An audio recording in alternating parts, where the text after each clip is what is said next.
Don't worry, it is coming. The announcement will be here soon. And today, Berta, we are awaiting this news, but I think Arsenal fans now can stay much calmer about the situation. This is the Arsenal News Show.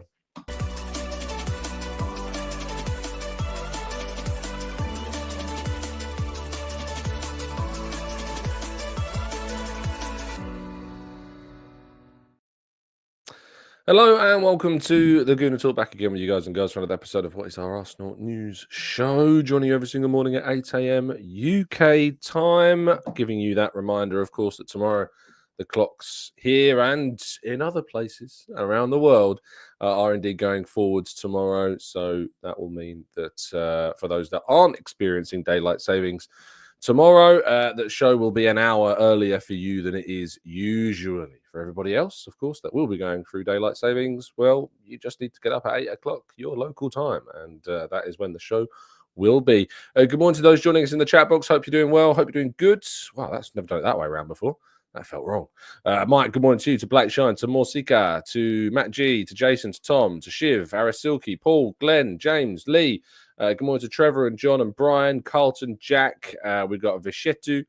We've got Temi, we've got Scouse Gooner and Dara and Roy and Trader Mike and Simple Unity. Good morning to you all. Thank you so much, as usual, for being here. Do drop a like on the video. Do subscribe to the channel if you're new around here with those notifications turned on so you never miss a show. A quick shout out if you'd like to go over to the Haters YouTube channel.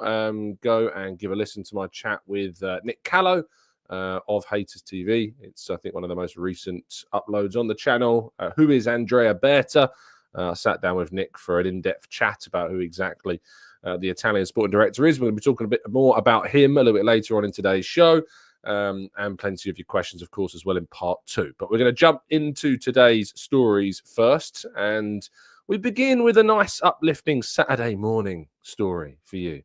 There was these images shared around social media yesterday of Arsenal's captain and Norway's captain, Martin Odegaard, after Norway, of course, have had a very successful international break in which they managed to win their 2 fixtures that they played against Israel and against Moldova, in which they managed to score 9 goals. Odegaard getting a hat-trick of assists in their win against Israel. Well, after the conclusion of those celebrations of that victory, Odegaard stayed behind to help clear up with members of his staff and I imagine some other players as well. But it's just, again, showing that character and certainly that kind of feel-good factor, if you like, about the manager, the captain that we've got, and obviously the captain that Norway have got. And yeah, it just, again, it's just not a nice story, I thought, to start off Saturday, talk about, and showing kind of the groundedness, the reality of who Odegaard is, and a really nice moment, I thought, to pick up in this morning's show. Moving forward to more football-specific news, if you like. Arsenal, according to Pipe Sierra, have extended a contract with Arsenal youth goalkeeper Alexie Rojas, and there is a view, supposedly, reportedly, to a more senior role for the goalkeeper. Rojas has, of course, been at the club for quite a while. Now, it'd be fair to say, and his role in the team has not so far been rewarded with anything in regards to a senior kind of appearance as of yet, but that could be set to change next season. The goalkeeper situation at Arsenal is quite interesting. Of course, we've got Tommy Setford at the club as well. You've got Jack Porter also. There's players, of course, coming back from loan like Carl Hein. We have David Raya next season. There's an expectation, of course, that Arsenal want to sign Juan Garcia as well from Espanyol. We've got Ranson, another really exciting young goalkeeper at the club. We are well stocked when it comes to young keepers, it's fair to say. There isn't really a massive need, if you like. Lucas Nygaard, of course, who Arsenal signed in the summer. But yeah, Curry Ransom, the other one.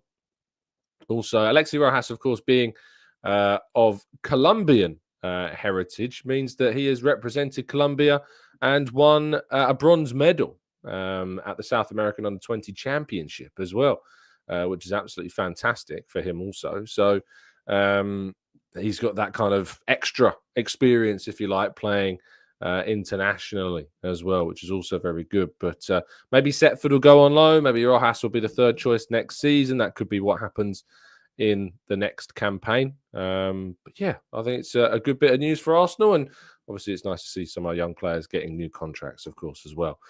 The boys are back in town because Arsenal's senior squad have returned in the majority now to the Arsenal training ground. And you can see Declan Rice and Ethan Waneri, Jurrien Timber. And it's really important that Jurrien Timber, of course, is spotted actually in that picture behind Declan Rice, because Timber, of course, was missing for the Netherlands in their 2 matches over the international break as they were eliminated from the Nations League by Mikel Merino and David Raya's Spain, of course, because he was out ill. And there was some worries, some concern that that Jurrien Timber may indeed be able or not be able to play for Arsenal this week because of that illness. But picturing him in training here, obviously that's a very, very good sign indeed that he will be back, will be ready, will be available for the game against Fulham on Tuesday. So that's obviously very, very good news as well.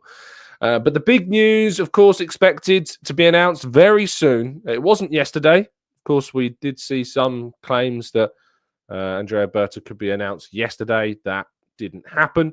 I certainly did some digging and chasing around this story and was kind of given a bit of a not yet, but it's coming. And kind of we are just kind of, it's a waiting game now to wait and see when it will happen for everyone to be prepped and ready to go for when indeed it does. But there is, no doubt about this situation at all. There's no need to panic, no need to worry. Andrea Berta will be Arsenal's next sporting director. Sami Mokbel of the BBC now, of course, after his move to the BBC, reporting there that he is expected to be in attendance for the game on Tuesday against Fulham. So the first chance to perhaps see him in the flesh as well. I wonder if I'll get the opportunity at all to see him at the Emirates. Will he be in the press lounge? Will he be introduced to people? I don't know. We will wait and see, I guess. But it's going to be an interesting kind of period, I think, up to the summer transfer window, discussing what Berta's going to do. But that is kind of the question, isn't it? It's what will Berta actually do? What is his job going to be mainly? What is he going to be in charge of? Well, of course, we all know that transfers are going to feature heavily, but it's not just transfers. It's also sales. It's also negotiations of new contracts of players. All of these things will encompass his responsibilities. And as we talked a little bit about on yesterday's show also, it's not really about him finding gems this summer. It's not about him digging through his little black book of contacts and young transfer targets. This summer is all about delivering the strategy of upgrading Arsenal's squad to put them into the best position they have ever been in when it comes to trying to challenge for a title, challenge for the biggest honours next season. That is what Andrea Berta's job this summer is going to be all about. Signing Zubimendi, signing Garcia, potentially signing a player like Alexander Isak, if not, of course, pivoting to another very impressive centre-forward, perhaps a Benjamin Sesko, Nico Williams, or an alternative similar to him as well. That is going to be Andrea Berta's job. And, of course, having worked at Atletico Madrid and having done so much work there with some major transfers and some less major transfers, of course, as well, but very impactful lower level transfers, also getting big money in for certain players that they've sold, like Antoine Griezmann, of course, from Barcelona, Rodri going to Manchester City, and plenty of others as well, of course, that have brought in big fees for the club. Lucas Hernandez to Bayern Munich also comes to mind. Joao Felix, of course, they got a good fee from Chelsea for him, despite his stock being pretty low at the time. So, yes, plenty to be excited about and to be kind of really, I think, intrigued about how the Arsenal summer transfer window may transpire following Berta's appointment. John says, how is his English? His English has been improving. He's been learning English. Of course, I don't think it's perfect, certainly not as strong as his Italian or as his Spanish, but it is going to be something that he gradually will be learning more of. And if I get the chance to speak with him, of course, that'll give us a good chance to assess how good his English perhaps is as well. So, yeah, but I mean, he must have been good enough to hold his way through an interview, at least at some part. But of course, I imagine there was a lot of Spanish or Italian speakers involved in those interviews as well, which may have made that process somewhat simpler. But he still surely would have had to have some understanding, some level of English, of course, as well. Right, let's go to part 2 of the show. Your questions and more right after this.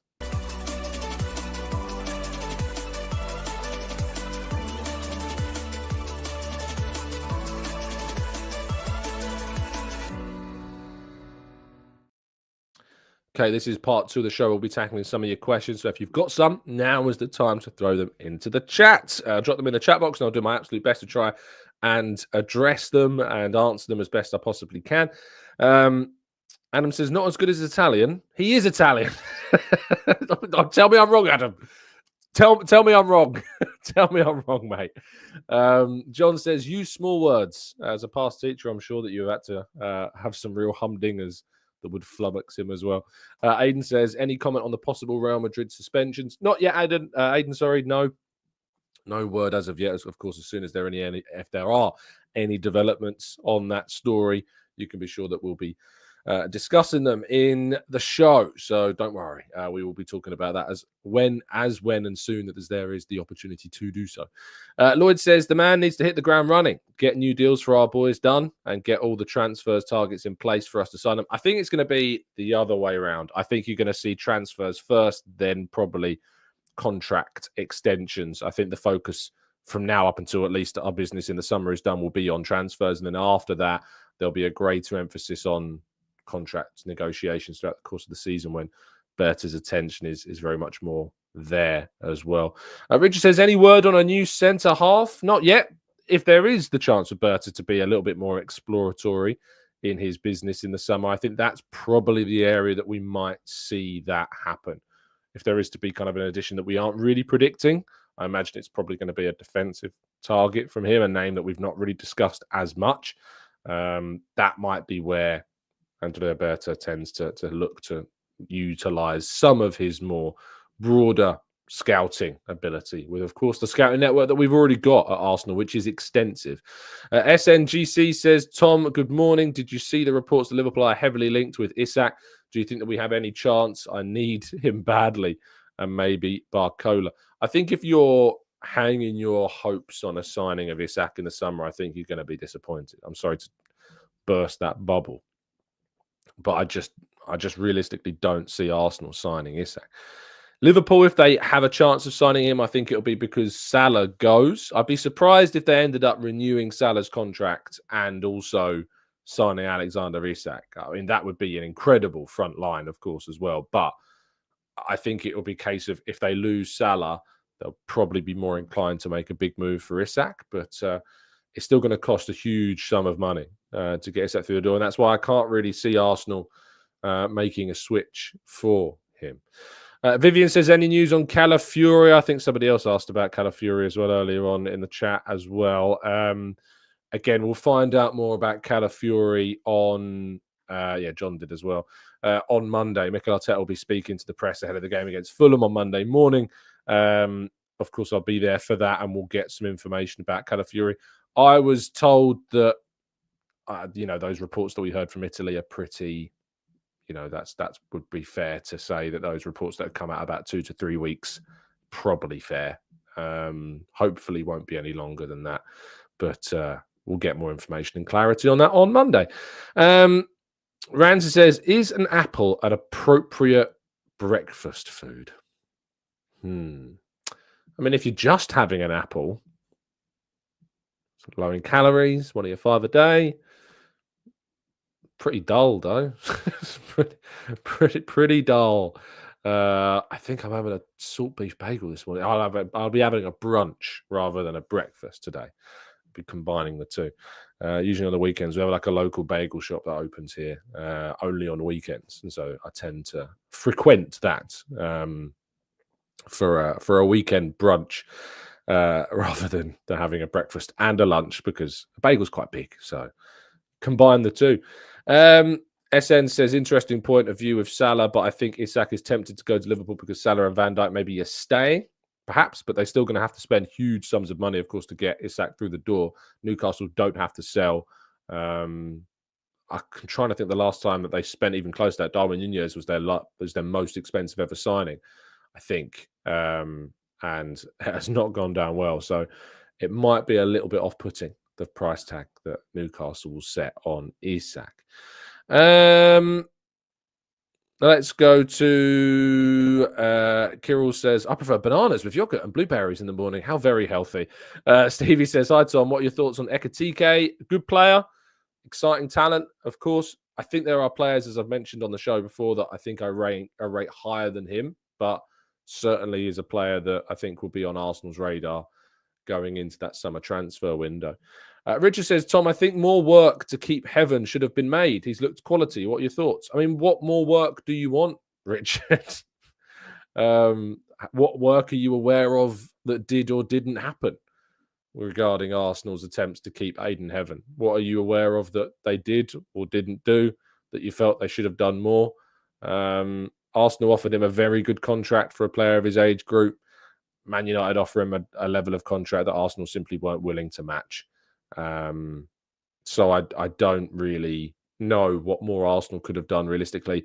The reality was he just wasn't going to get the minutes at Arsenal that he was going to get at Man United. He's gone there and he's being given minutes already because they don't have anyone close to the level of Gabriel or Saliba or even the likes of Calafiori. They don't have any defenders close to that kind of level really that are available to them right now. So he's going to get more game time. And also playing with a back three, as Ruben Amorim does, it gives them more of that opportunity to play Aiden Heaven. So the move made sense for both monetary and kind of playing time reasons. And I don't think there was really much more Arsenal could have done to keep hold of him. Arsenal Journal says, will it be more difficult for Berta at Arsenal? Always difficult buying and selling within the Premier League, and most big clubs are also pretty skint. I don't know if it'll be more difficult. It was he worked at Atletico Madrid, which is always a huge challenge to work at a club that knocked Barcelona and Real Madrid in that league, and produced some very interesting signings at low, medium, and high levels in terms of transfer price. So it's going to be more difficult because I think Arsenal is, in general, a more challenging club to work at. But he was already doing a very challenging job at Atletico that has set him up very well, I think, for this job with Arsenal. Jason says, I think that Aiden Heaven will regret leaving after the season we've had. He could have gotten minutes here, but such is life. All the best to him going forwards. I think the same can probably be said of Chido Obi Martin. I think he probably would have been given chances this season, but hasn't done. And to be fair, he hasn't really impressed Chido at Man United at the moment. He's still very young, but he's not really had Aiden Heaven's been better. But Chido's not really been able to showcase ability. But he's incredibly young. But I think part of the reason that he did stand out so much for Arsenal because physically playing against under 16s, under 18s, he was physically just a lot better than them. Moving into a senior setup, it's a completely different level, so much higher. It's like going from Key Stage 3 to A level. Like, to use a teaching analogy, it's just very, very different. Zoom says, any word on if the UEFA Champions League semi-final will be on the Saturday or the Sunday? Nothing yet, mate. It should be at the Emirates, though. Obviously, Arsenal are away at Ipswich that weekend, so we don't know. Hopefully, the game will be on the Saturday, because obviously Arsenal men's team are playing on the Sunday, and it means that potentially a lot of people can go to the game on Saturday. And also watch the men's team on Sunday. Harish says, Tom, are you in a group that believe pay what it takes to get Isak? I'm not. I would rather have a Galactico centre midfielder and a good striker rather than the other way around. So I would like us to get a world-class centre mid. I'd rather Arsenal got a world-class striker and a very, very good centre midfielder, personally. John says, I think, but that doesn't, by the way, mean that I'd just pay whatever it takes. I don't think it's a case of that because I don't think Arsenal have the ability to do that. So John says, I think people have to remember that Man United are where Arsenal were when Arteta joined. I mean, they're a lot lower than that, John. I see your sentiment there, but they're a lot lower than that right now. They are able to play to Heaven and Obi as they're currently in a crap and current position. Current players aren't doing the job, and also they have Nout to play for. Carl says, given Berta's lack of known history with the club, do you think that he may see each current player as a sellable asset rather than a title-winning asset? I mean, he has less attachment to them, of course. I've said this before. I think there's the chance we could see a surprise exit this summer. I think it might be one of Trossard or Martinelli, but there's no guarantees of that. But I think there is the chance that we have a potential surprise exit this summer. And I think those two probably fall into that category. Matt G says, Tom, is a kiwi an appropriate breakfast item? I mean, I'm not here to judge. If you want an apple, if you want a kiwi, go for gold. I'm going to let you. I don't care. I genuinely don't care.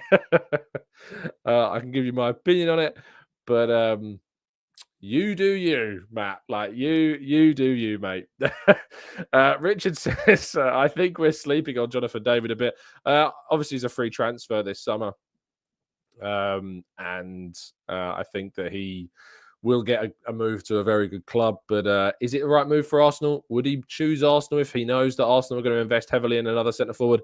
Probably not.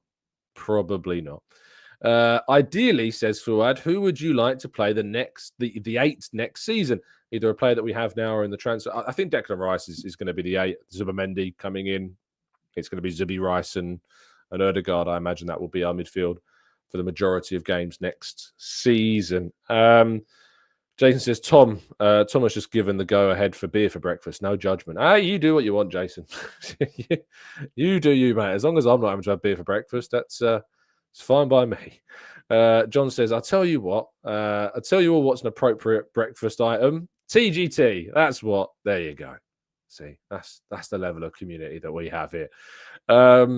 Maximia says we are having a proper off-season discussion now. Yeah, this is what I mean. This is what the international break does. There are actually games today. We haven't really talked about the fact that there are games going on today. Premier League clubs are involved in action. 12:15, you've got Fulham against Crystal Palace. 17:15, so 5:15, you've got Brighton against Nottingham Forest. Tomorrow, you've got Preston against Aston Villa. And then at 1:30. And then at 4:30, you've got Bournemouth against Man City. So there's some FA Cup action. I don't know what in terms of the TV schedule those games are. TV schedule, let's see who's on what. You've got Fulham against Crystal Palace on ITV and Brighton against Forest is on BBC. So there you go. That's if you're here in the UK, of course, but that's your that's the channels that those games will be on. I think we've got to probably hope for a Nottingham Forest win, right? I guess. It's rather interesting, actually, because if Fulham and Palace get through to the semi-finals one of them will. It means that we will have a London club in the FA Cup semi-final, but it will not be Arsenal, Chelsea, Tottenham, West Ham. It will not be any of those notable clubs, which is quite an interesting fact. But we will have one London team in the FA Cup semi-final. Rather interestingly so. So, yeah, Fulham or Crystal Palace will be there. Brighton or Forest will be there. Preston or Villa will be there. And Bournemouth or Man City. I think Bournemouth have got a good chance of going through, And I tell you what, if Bournemouth beat Man City, then we will have an FA Cup winner that has not won the FA Cup ever, potentially, or has not won it in a very, very, very long time. So the FA Cup is very interesting, I think, this year. Really, with everybody out bar City, I just kind of hope that Bournemouth can do a job against City and make it a very, very interesting semi and final. Probably the most interesting there's been since 2020. Dano says, do you think Isak is capable of playing 3 games a week? He has played 1 game a week this season. Currently looks like he's playing through injury. It's a really good question. I don't know is the answer. I don't know if he's capable of that, but I think you raise a very fair point that this season, despite having played through some injuries, he's only playing really 1 game a week. John says, I'm big on Semenyo, but was surprised when I saw the stats between him and Martinelli, which was much. Am I being fooled by highlight reels? Probably. Yeah. Flavor of the month, John. We fall into these kind of traps, don't we, regarding players. Rowan says, any specific team that you would prefer to win it? It's a good question. I've got I obviously Nottingham Forest. I lived in Nottingham for 3 years. I've got a soft spot for them. So it's always, I've got a lot of friends, of course, who therefore, having lived there, support Nottingham Forest. So it'd be quite cool to see them win it. I don't really like Brighton. I used to have a lot of appreciation for Brighton. That's grown, or rather dissipated, quite significantly. Just the way in which I don't know. It's probably quite personal, I guess. It's like the way in which some of Brighton's been covered, the coverage of Brighton, and how our teams are talked about whenever they are interested in one of their players. It's really disparaging at times. I think there's kind of this grown a bit of a dislike towards Brighton, but I like Danny Welbeck. So there's Danny Welbeck winning the FA Cup would be quite a cool thing. So there's that. Bournemouth, if it wasn't Forest, and Forest is only like the affiliations there from living in Nottingham for so long, but Bournemouth, what a story that would be. What a story if Bournemouth won the FA Cup. That'd be amazing. People, I think, maybe our younger listeners will not realise as much where Bournemouth have come from and the story of Bournemouth in terms of them being a Premier League club, and not just a Premier League club, but a club that are now and have some absolutely top players and have built that club so smartly. They've just opened their new training complex as well, and that's come about obviously through their promotion. In 21-22, they were in the Championship because they got relegated in 2020 from the Premier League. But when they came up from the Championship in 2015, 2 years before that, they were in the third tier. The third tier of English football. Like, that's crazy. Absolutely crazy. To think where they were prior to that. Oh, no, sorry, that can't be right. Why am I missing years? Oh, hold on. I've got an incomplete record. Well, in 2010, they were in League Two. And under Eddie Howe in 2010, they were in League Two and got promoted from League Two in 2010 and have gradually over time built their way over the course of 5 years, got themselves into the Premier League and stayed in the Premier League for many years. But yeah, our younger listeners will not really appreciate, I don't think, where Bournemouth have come from as a club and the rise of Bournemouth over the last decade and a half. It's absolutely unbelievable what that club have done. They're also contain one of the greatest meme videos of a generation, which is the Bournemouth chairman, I think, when he goes into the dressing room. Have you seen the video? I think when Jeff Mostyn, when he went into the dressing room, there's this amazing video. If you've not seen it, just type in Jeff, so JEFFMOSTYN dressing room video. Like, if you have not seen that video, it is amazing. It is absolutely brilliant. Like, it's just pure and utter joy of a chairman getting his his team into the Premier League. Absolutely amazing stuff. Just type in the videos of the day that they got promoted to the Premier League. It's amazing stuff. James says, Bournemouth, Brighton and Forest all have David and Goliath stories in becoming stable Premier League clubs. John says, I don't think that we'll win the league if we go all out on Isak, as I believe it will leave other areas which also need strengthening short. I believe that we need more than one striker. I think the idea of signing two strikers this summer is unlikely. I think two forwards is definitely possible, particularly like a centre forward and a wide left forward. That's certainly more within the realms of possibility. I quite like to see an attacking midfielder also added to the team as well on top of that. My key areas are obviously striker, left forward, attacking midfielder, defensive midfielder, centre, half, left-sided kind of defender, maybe a left back, probably not, more of a left-sided defender, I think, because Kivior and Zinchenko, Tomiyasu not fit. Those latter two, former two, are going to move on, we think. And then a backup keeper. That's what I'm looking at for the summer. Bobby says, I'm glad Arteta will no longer be blamed for everything going wrong in the club. I don't know about that, mate. Elliot says, where is the creativity coming from if Odegaard is our only attacking creative at 8 going into next season? That's exactly why I'm talking about wanting an attacking midfielder. Joe says, it'd be good for Bournemouth and Iraola to win a trophy before he retires, winning them and possibly then going to Spurs. Yeah. I mean, what an idiot.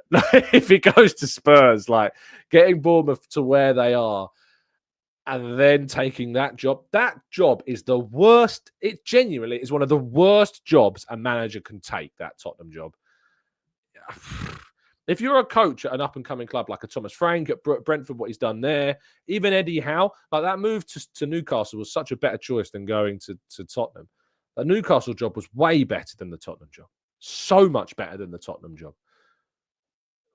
It's just nuts to think that any manager worth their salt would consider that viably as the right place to go. especially when they're above them. Like, it's the weight of expectation of winning a trophy there is utterly ludicrous for what they are. And I know I'm biased because I'm an Arsenal fan as well, but it's awful job, awful job to have to go into. And I really sincerely hope that Iraola does not take that job. I really hope he doesn't. Not because I'm worried that he might get Spurs playing really good. I'm more worried about him and his reputation. Like, Ange Postecoglou did a brilliant job at Celtic, but you can see what's happened to him gradually at Spurs. It's not great, and my appreciation for Ange Postecoglou has dropped off a cliff. Some of the things that he's done post-match, how he's interacted with certain Tottenham supporters when they've just said things like, "What on earth was that?" or "What the hell was that?" Did you see that video of Ange coming back at a fan who said, "What the hell was that?" I mean, if that's what triggers you, goodness me, awful. Morgie says, Tom, do you know the point of splitting the summer transfer window? Yeah, it's to do with the Club World Cup, Morgie. Basically, there's a specific registration period for the Club World Cup, so it enables some clubs that are in it, like City and Chelsea, to get players in and register them before the Club World Cup starts, and then they can use them in that tournament. Make of that what you will. And Belutha says, hey, how go the house renovations? Good. It's going well. It's going good. It's a lot of noise, but the weekend means there's no noise. But of course, as always, apologies if you do hear any noise during the weekdays when the work is going on. I think that brings us to the end of today's show. Thank you so much, as always, for tuning in. Really appreciate your time. I hope you have an absolutely fantastic rest of your day. Enjoy yourselves. Enjoy your Saturday. Enjoy your Sunday. I'll be back with you tomorrow morning with a show, of course, dropping at 8 a.m. UK time. Final reminder, clocks go forward here in the UK and other parts around the world as well. If you are not moving your clocks forward tomorrow because your country doesn't, just be aware that the show will be an hour earlier tomorrow. Just be aware of that. Stay safe, stay well, stay happy and respectful. And as always, up the Arsenal.